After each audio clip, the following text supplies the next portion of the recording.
Hi. இந்த chicken குழம்பு செஞ்சிங்கன்னா வீட்டில் நீங்கள் நிறைய இட்லி சுட வேண்டிய வேலை இருக்கும்.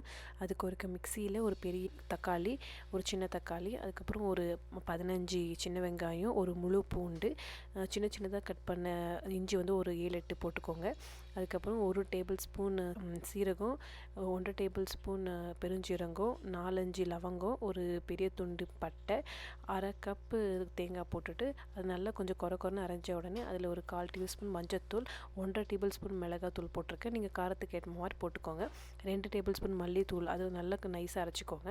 அதுக்கப்புறம் ஒரு கடாயில் எண்ணெய் ஊற்றி கடுகு, கருவேப்பிலை எல்லாம் போட்டு அது பொரிஞ்ச உடனே அந்த மசாலா அரைச்சி வச்ச மசாலாவை போட்டுக்கோங்க.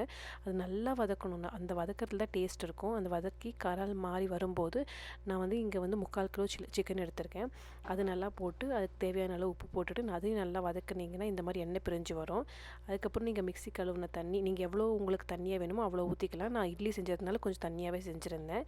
அதுக்கப்புறம் அதை போட்டுட்டு உங்களுக்கு காரம் பத்தலைன்னா இன்னும் கொஞ்சம் பெப்பர் போட்டுக்கலாம். போட்டுட்டு கொத்தமல்லி போட்டு இறக்கிட்டிங்கன்னா சிக்கன் கிரேவி ரெடி. ட்ரை பண்ணி பார்த்துட்டு எப்படி இருக்குன்னு சொல்லுங்கள். பாய்.